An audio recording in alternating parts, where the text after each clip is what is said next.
Hello and welcome to your podcast, Mind Your Own Retirement, from Your Life Choices, the website and the e-newsletters at yourlifechoices.com.au. We're very happy to say that she's back. The publisher, Kaye, welcome back from your European vacation. John, you're very, very kind. No, I wasn't being kind. I'm just saying you're back. I'm back. The Wicked Witch is back. Watch out.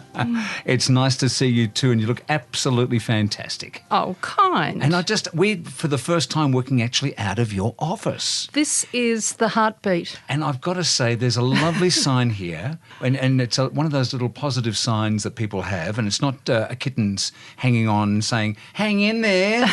No, this is a really lovely one from Marcus Aurelius. Saying that it sounds like one of the saints, Marcus Aurelius. He's a Roman Stoic. Oh. It says, when you arise in the morning, think of what a precious privilege it is to be alive, to breathe, to think, to enjoy, to love.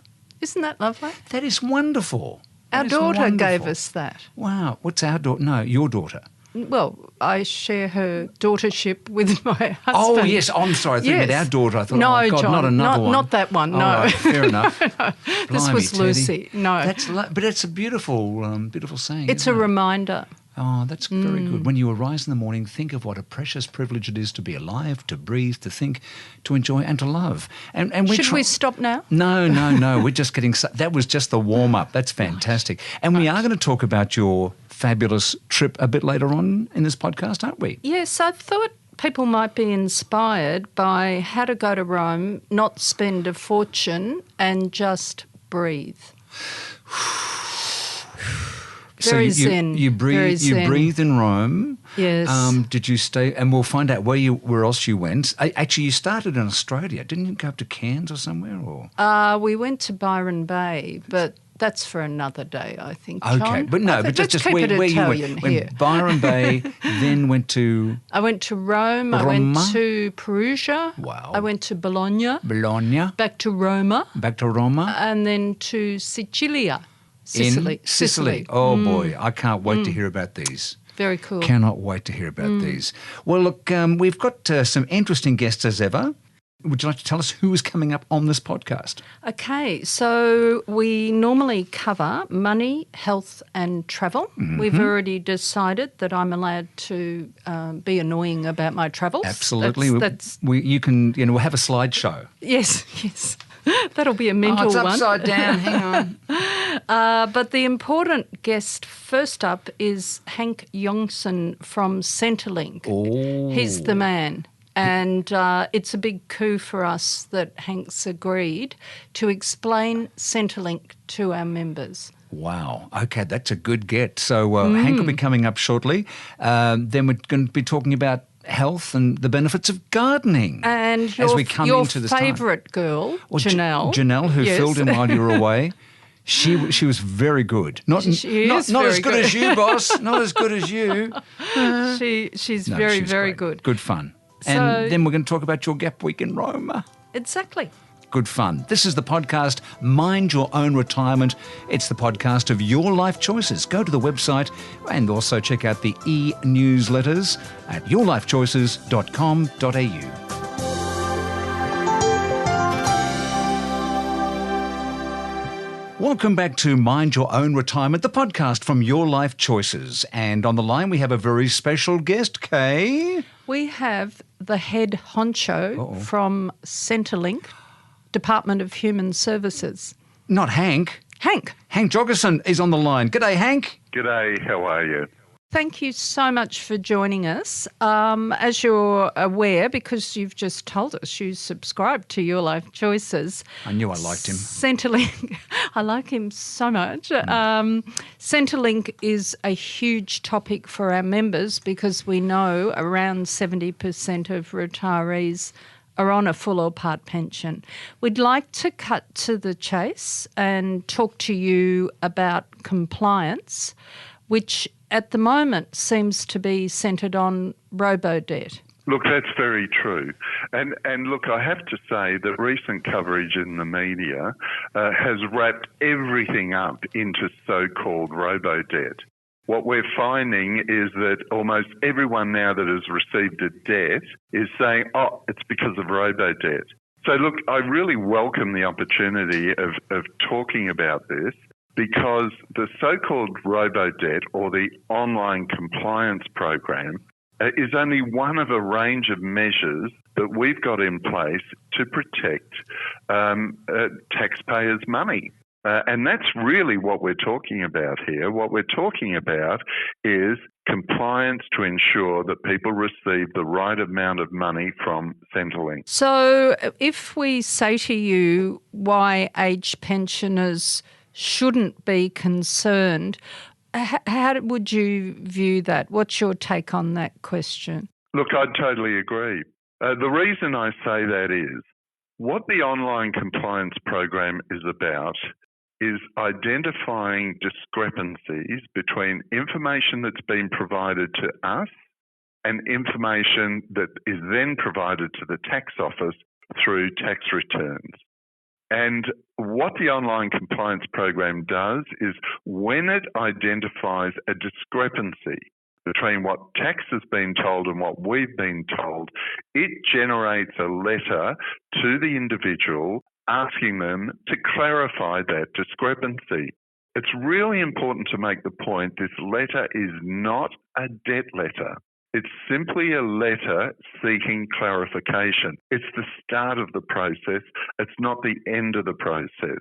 Well, I think that's really important for people to understand that. Absolutely, because there's been a lot of sort of fear spread around, and as we know, some of our senior cits, get very frightened very easily. Absolutely. And look, that's why it's so important that I have the opportunity to explain this. Now, in relation to pensioners, which you specifically asked me about, the first thing I have to say is we know from our statistics that only about 4% of pensioners are actually employed. So again, I just want to make the point that what we're talking about here is earnings from employment. We're not talking about reviews of shares. We're not talking about an overview of investments. They're all part of separate processes that we have in place. The online compliance program is simply aimed at looking at earned income declared to the tax office, and if that differs from Centrelink, that's when we will generate a letter. So, Hank, to cut to the chase for older Australians on New Start, if this is about the 4% of pensioners who are employed, does that mean older people on New Start won't be part of this program? No. Older people on New Start usually constitute a larger proportion of people that are actually working and earning income. So they are part of the normal income compliance program. But look, it's really important to make the point. We only send these letters where discrepancies occur, where there's a difference. And what it really highlights is the importance of keeping us informed. Updating us if you receive an increase in your income, updating us if you receive a bonus. And look, the ways in which you can do that are many and varied. Look, when you sign up for a welfare payment, what you're doing is you're in effect entering into a contract with the Australian taxpayer that you will be providing us with accurate information about your circumstances. And as I said, the online compliance program is just one of a number of measures that we have in place to make sure that the information that's been provided to Centrelink is accurate. So just on the point of information, and we often ask our members or remind them that keeping everything up to date is really important. But if somebody was to receive a letter asking about a discrepancy and it's related to a debt that's about 7 years ago, I know in my life I'd have difficulty coming up with my information. How does that work? Well, again, we have looked very carefully at ensuring that we try and make it as easy as possible for people to provide us with clarifying information. First thing I have to say is you don't necessarily need to get 7 years' worth of pay slips. What we've done is we've developed a formula where if, for example, you can provide us with bank statements, and most banks will enable you to get statements online at no charge, then we can apply a formula to determine what your gross earnings will be. But look, this is the other big thing about these letters. The letter explains to you and gives you a number of options. Firstly, you can seek to resolve the situation online through a link that's included in the letter. But there's also a phone number, and there are experts at the end of that phone that can guide you through the process, that can give you advice. To help our members, because, we really do need half an hour to talk to you, I wonder if we could get a no-name typical letter and put that on the website so people could see what the letter actually looks like and what the options are to respond. Is that a possibility? Absolutely. Great. I'd be delighted to provide that information for you. And yes, we'd welcome you putting it up on the website for us. So we can see what it looks like instead of being concerned. We could see the facts.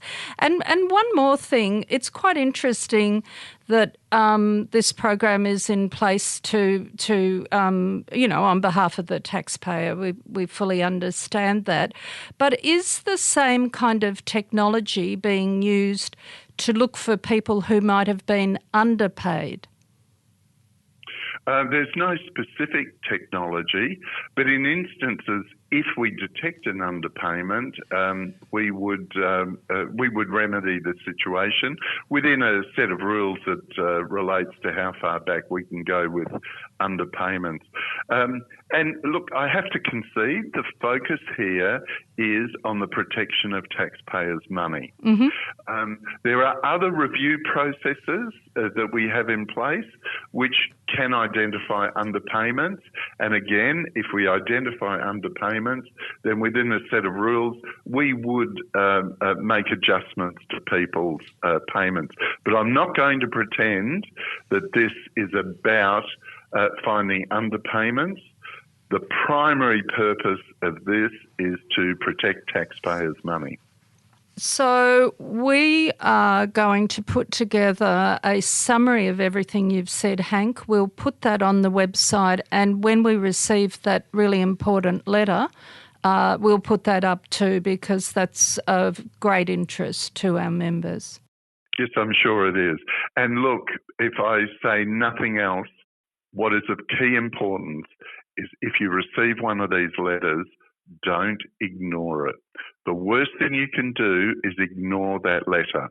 If you're not sure about working your way through a computer and the link that's provided, there are people at the end of the dedicated phone number that's in that letter that can provide you advice and guidance on how to clarify the situation.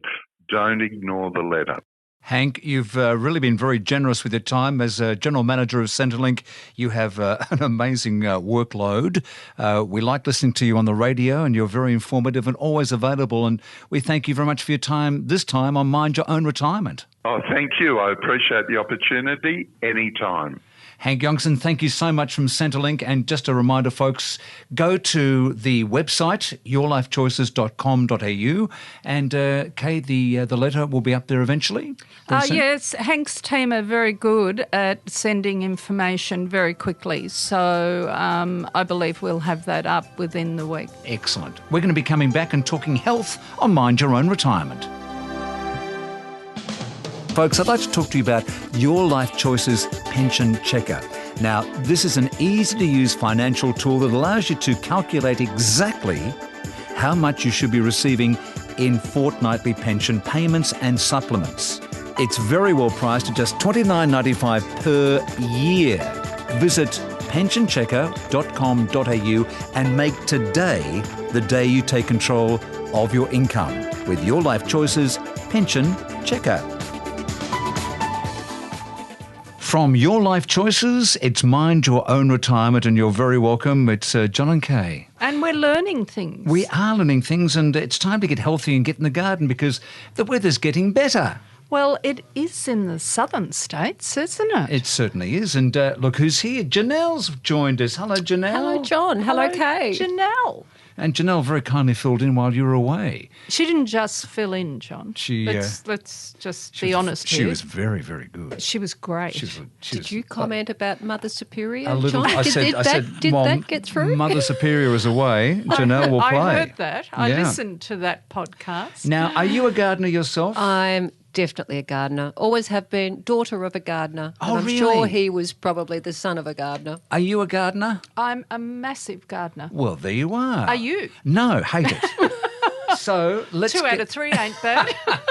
But I do know there's a lot to be said as far as health and mental well-being in gardening. Totally. Please explain. Yeah. Well, physical, mental, social, budgetary.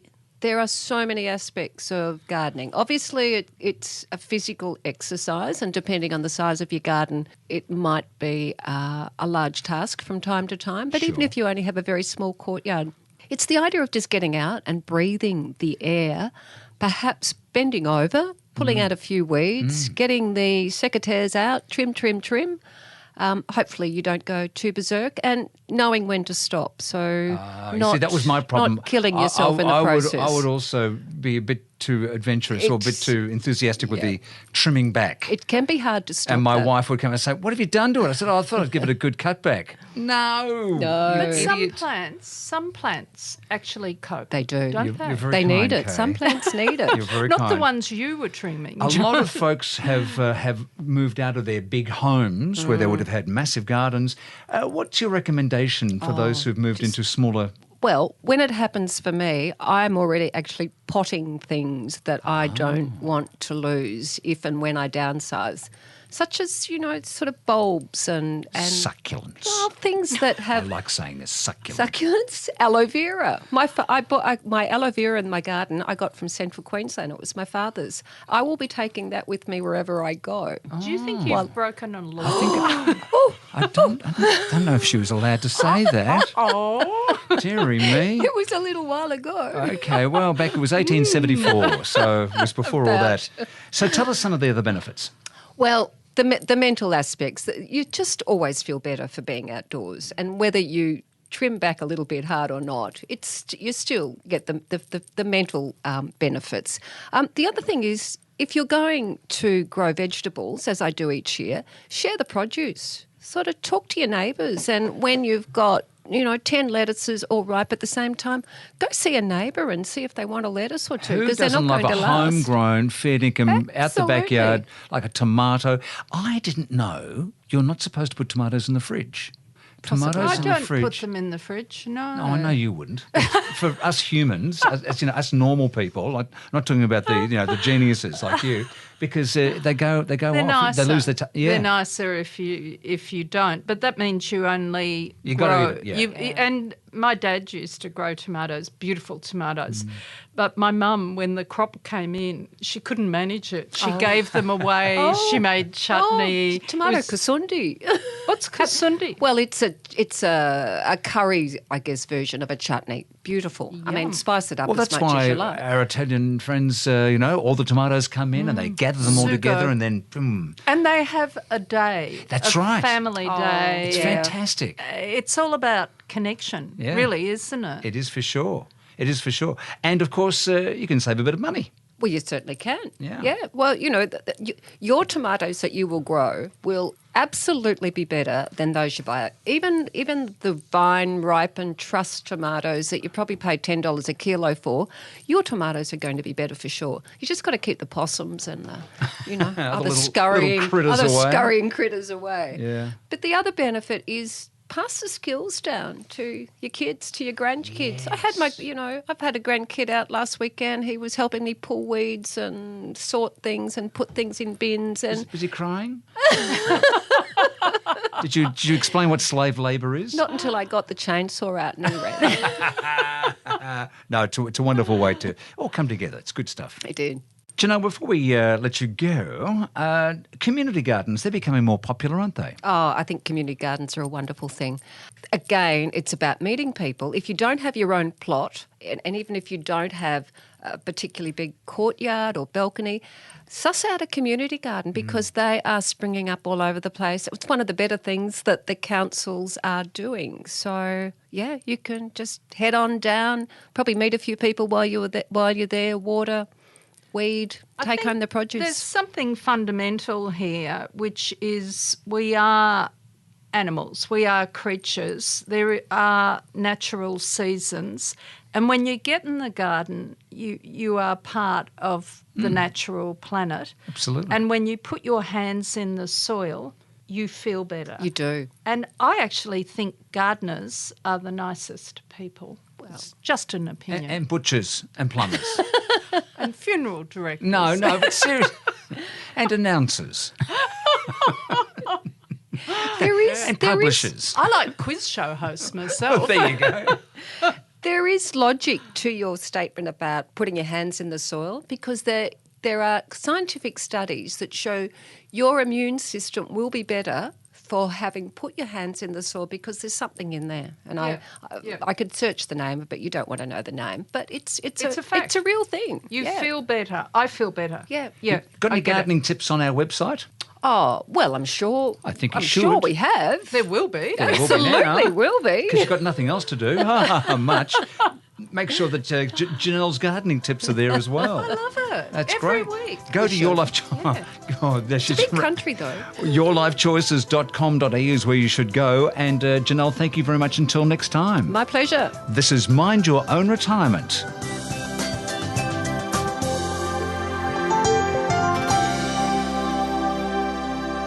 It's the podcast, Mind Your Own Retirement. You are very welcome from Your Life Choices. Go to the website, check out the e-newsletters. It's yourlifechoices.com.au. Now, normally at this particular point, we'd be speaking to Leon about travel, but seeing as the big boss has been away, Kaye, you're going to tell us about your lovely time in Roma. Yes. So I think a lot of people want to have a gap year. It's not just for people Kaye, like your daughter. You didn't call that a gap year. A gap year? Yeah, for That's you. what we want. Yeah, so you're going to go away for a year? No, I went away for a week. No. Janelle will have a heart attack if she has to come back and do it for a whole year. True. But it would be... Now, how did you find Rome? Because Rome can be very confronting for a lot of people. It's very busy. Yes. It can be very polluted. What was the weather like? Some tips, right? So I decided to have a gap week. A gap week. Where I went to Rome and didn't try and be a tourist, but I literally smelt the roses. I just hung around. Excellent. Felt the vibe. Beautiful. I love that. I love that. Yeah. Yeah, because when you're busy... And also, at our age, we've kind of... we've seen the Colosseum. What do you mean our age? Oh, she's going, what do you mean our age? Your age, Deeksie. You're older than me. But, you've been to the Colosseum. You've seen the Spanish Steps. You've done, the big ones. Vienna. You've done the big ones. So it's lovely to go somewhere and, as you say, just absorb. Just hang out. So I read that there's no need to go to a museum in Rome because Rome is a museum. Do you not love that? Oh, I love that. Absolutely. And that's true. So I had a week before our daughter joined me and I rented an apartment. Wow. And how did you get that? Online? On booking.com. Yep. Now, here's a tip. If you book a lot on booking.com, they call you a genius and you get a 10% discount. Well, you're a genius. I felt like a genius when I got the discount because it was for a week. So that apartment was very affordable. Mm-hmm. It was in a district called Trastevere, which is like the St Kilda or the Surrey Hills, if you like, of Rome. So it's across the river. Yeah. It's still full of people, but they're mainly Italian. Wow, there you like go. That. And you had a good neighbourhood. Great neighbourhood, very funky. The food was amazing. And every day I would get up and think, what will I do today? Was it like Paris where you have your areas and you have your own Yep. bakery in the area, your own, butcher? All of that. Really? All of that. Fantastic. So it was very cool. It was very real. And this apartment was next door to a palazzo, as you do, which backed onto the botanical gardens. Oh. So the view outside my apartment window was an Italian garden with palm trees. Go figure. How good is that? I love it. Yeah, so I found that way of going to Rome affordable. I did not rush around and pay for sites. I went to so many churches and it was hot, so I would go inside and sit down for half an hour and just watch people. Sure. I would look at the amazing artworks on the walls. Caravaggio is my favourite painter, so I followed where his paintings were. And I ate a dish called cacio e pepe, which is like pepper and cheese pasta. I'm going to put the recipe on the website. Oh, good on you. But it's a Roman specialty. So I guess I did the eat, pray, love thing. Oh, isn't that great? It was beautiful. Were you there by yourself? I was there by myself for a week. You felt safe? I felt very safe. Great. Interestingly, Trastevere is busy all hours of day and night. Mm-hmm. And I walked everywhere, John. Yeah. I just walked. Sure. Yeah, amazing. That's just wonderful. And so some of the tips for people who might like to be heading off to Italy and specifically Roma. Okay, so you can get very good airfares, about $1,100 or $1,200 with all the major airlines. Yep. Just keep an eye on it, and you may want to book your 3 months or 6 months ahead. Don't go in their school holiday time, because we think about our school holidays for airfares, but on the ground you don't want to be there when those families, when Europe is on school holidays. Shoulder seasons, as Leon tells us, always great, right? So it might be March. I was there in September. I think booking an apartment is fantastic. You can save a lot of money there. You can then... Do they still have the tourist police? I don't know about that. When my first trip to Venice, we went to the tourist police, and you could go there and they would say, well, this is available. I think now it'd be sort of superseded, but- It'd be the travel bureaus. Yeah, that's it. Generally in the smaller towns. So I went to Perugia in Italy. You could go to the local tourist bureau and they would probably help you. Yeah. Sometimes at airports they have dynamic boards lighting up, computer boards where you can go. Another thing, getting in from the airport, the Leonardo Express into Rome, I'm going to say €9. So Is that a train or is it a... It's a train. It went on time? Half an hour, every half hour. Oh, fantastic. Like clockwork, getting back to the airport, just do it. But there's also a service which you book ahead online. It's about €8. So it's like a shuttle bus. Okay. So, there's so many ways to save money if you keep an eye open on it. Yeah. Well, look, I'm sure you're going to put some of those tips up on the website. I think I might write an article. I think you should write an Leon, article. whether he wants it or not. I'm sure I'd be very happy for the help. Well, Kay, that's terrific. And buonasera. Arrivederci, Roma. Arrivederci. Kay Fallick talking about her Gap Week in Roma. Thank you so much indeed, Kay. Before we go from this episode of Mind Your Own Retirement, leave us with a nugget. Well, I'll make it quick because I have spoken a lot today, John. We love listening to you. Thank you, John. So let's talk about crotchets. Eh? What's a crotchet? Oh, that's something that my mum used to do with a single thing, and she would make socks and things. That would be crochet, John. Oh yeah. You mean the thing with the mallet where you hit No, it that through would a... be croquet. Oh. Right. We're on to you're talking about a little crotchets. thing that Mum used to make to eat. No. What did she make to A little eat? croquet, the little thing. A croquet? Yeah. Far out. Yeah. Could we talk about crotchets Well, now? you asked me, do I know what they are? And I've just given you 5. 3. All right. Okay. A crotchet is a musical note, Oh. but we're not talking about that. Oh. Because Because Had me going. Because a crotchet is also something which is an odd fancy or a whimsical notion. Now, why did I bring that up? Because you want to go back to Rome. No, no. That's whimsical and I'd like to. No, because when we talk about being crotchety, Yeah. we think what? Oh, Bad-tempered, bad-tempered. peevish, Yes. grumpy old man, Yes. grumpy old woman. Yes. So how can a whim, which is fun, or a fancy, become a crotchety old man or woman? I don't know, Kay. So I think we have to relabel crotchety. We have Okay. to make crotchety cool. Make crotchety cool. Okay, make crotchety cool. I have no idea what you're talking about. Shall I sign out? Yes, you should sign up. But folks, for all this and so much more, please go to Your Life Choices website. It's yourlifechoices.com.au. E-letters and website. We'll be back with the next episode of Mind Your Own Retirement. Welcome back, Kay Fallick. Hello, John. Welcome back to you. We'll be back again next time. Look forward to your company.